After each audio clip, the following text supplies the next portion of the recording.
We're joined now by journalist Robin Wright in Washington. She's traveled to Iran almost every year since 1979, the revolution there, and she's interviewed President Ahmadinejad and Ayatollah Ali Khamenei, I think back when he was president of Iran. Her latest book is Dreams and Shadows, The Future of the Middle East. And from Dubai, joining us is Jim Sciutto, the senior foreign correspondent for ABC News. Jim was in Iran, like all of us, until Wednesday, covering the elections and their aftermath. And he is the author of Against Us, the new face of America's enemies in the Muslim world. Jim, let me go to you first in Dubai there. You left, I guess, when your visa, your work permit expired, and you were doing quite a lot of social networking, weren't you? What happened with your site out there?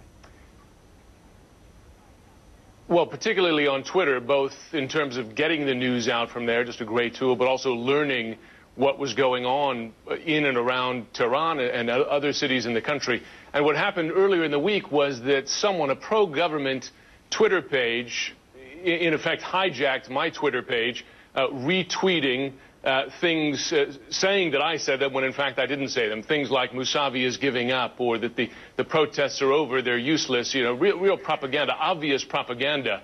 And I didn't know that it was happening because the page changes so quickly, as you know, so many updates. But a few of my followers on the page noticed this and said, this doesn't sound like what would come out of Jim's Twitter page. So we looked at it, and it was one of the users. His name was Persian Guy, and he turned out to be on a list of users who were acting like opposition Twitter pages when in fact they were pro-government, possibly tied to the government. So I was hijacked for a moment, but we found them out.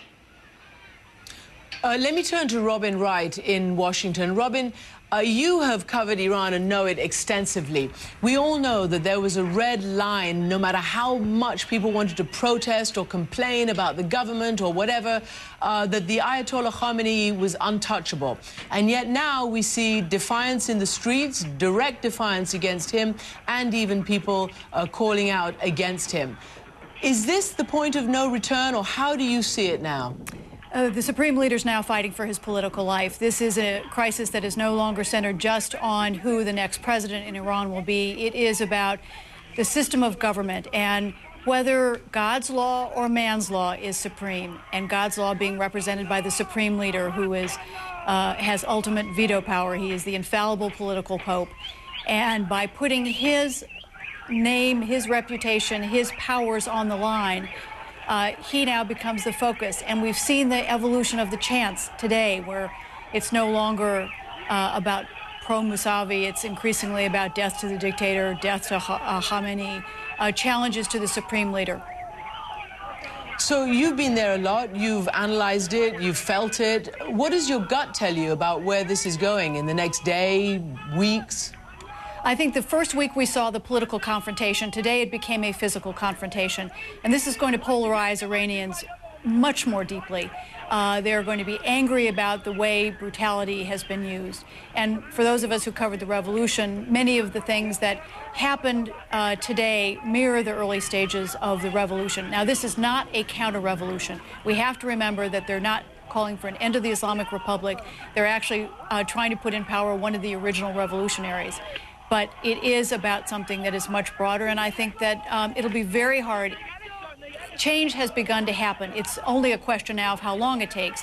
We may see the new right prevail. We may see Ahmadinejad manage to hold on for a second term. We may even see 4 very tough years as the theocracy becomes a thugocracy.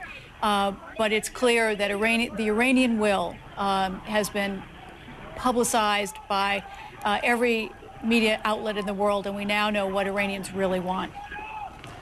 So, Jim, for the final question, this segment, do you agree we've now seen what Iranians really want, and this is going to be impossible to put back into the bottle?